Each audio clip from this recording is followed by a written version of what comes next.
Investigators have called it one of the biggest corruption cases ever. And now the Wall Street Journal is reporting that US authorities are planning to file criminal charges against Malaysian financier Loh Teck Joe, also known as Jho Low. He's been called a key person of interest in the money laundering investigation into Malaysian State Investment Fund 1MDB. The scandal revolves around accusations that Loh helped siphon off billions of dollars from the fund, which was founded by Malaysian Prime Minister Najib Razak in 2009. The fund has lost nearly $12 billion due to bad administration. Najib has been accused of receiving more than $1 billion into offshore accounts. He has said it was a political donation by the Saudi royal family and has denied any wrongdoing. Now US authorities are looking for those $1 billion in the form of assets, including Van Gogh and Monet paintings, as well as luxury properties. If Loh is arrested, it could add to the calls by opposition parties for Najib to step down. Journalist Zan Azli joins me now live from the Malaysian capital, Kuala Lumpur. Zan, thank you very much for being on Money Talks. Let's start with what the reaction has been in Kuala Lumpur to this latest revelation in the long 1MDB saga.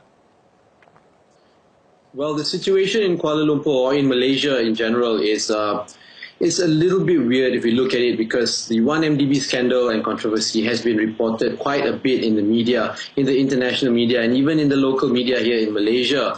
Now, the fact that it has been reported so long, and if we look at Malaysia itself, locally, no action has been taken, investigations has been done. The Malaysian authorities have actually cleared the Prime Minister Najib Razak of any wrongdoing, saying that the money was actually legal donations that were obtained.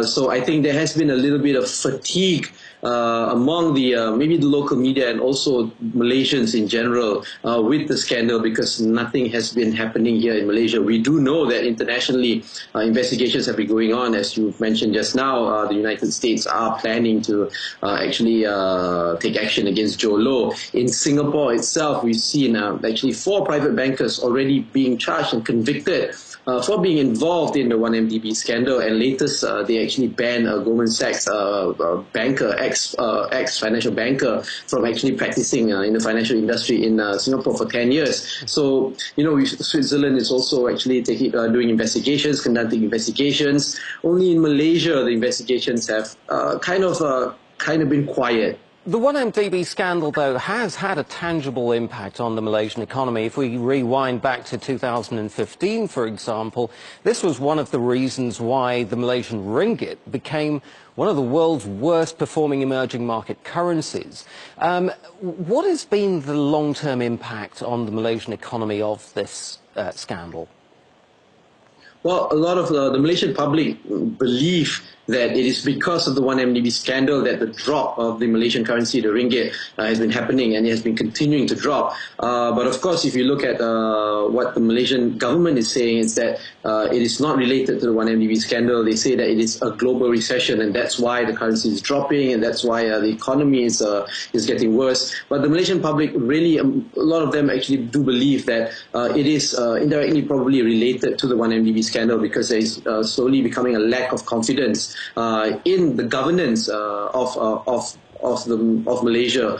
And yes, I think it will have a long-term impact in the economy of Malaysia. We'll just have to wait and see how the Malaysian government actually handles it, how long they can actually keep the public at bay in trying to maintain confidence that the economy will improve and that it's not related to the 1MDB scandal. Zan Azli in Kuala Lumpur, thank you ever so much. Now, let's get a broader perspective on the 1MDB scandal now from our editor-at-large, Craig Kapitas, who's in Paris. Craig, thank you ever so much. As always, let's start by looking at the jurisdictions where the 1MDB issue is being investigated. They include the US and Singapore and several others. How could these foreign governments work together to bring about criminal action against people like Jho Low? Well, the investigation was triggered by the U.S. using a topic we've discussed frequently on money talks, and that's the extraterritorial enforcement of U.S. law in any event that involves a U.S. bank or U.S. dollars. Now, in this instance, the U.S. Justice Department has been fortunate because the Singaporean judiciary and government is collaborating with them on an investigation and possibly a prosecution. So that's the dynamic of it. What's curious here is that the Malaysians, as our previous guest pointed out, have essentially circled the wagons. In Malaysia, Jho Low would appear to be clean, and certainly the Prime Minister would appear to be clean in all of this, based on what the government has done so far. So Jho Low's exposure is not in Malaysia. It's in other venues where U.S. dollars and U.S. banks, and perhaps Singaporean currency as well, was spent. Craig, you've written extensively about corruption, including people like Mark Rich, the founder of the company that eventually became Glencore. What parallels do you see between the 1MDB scandal and some of these other scandals that you've written about?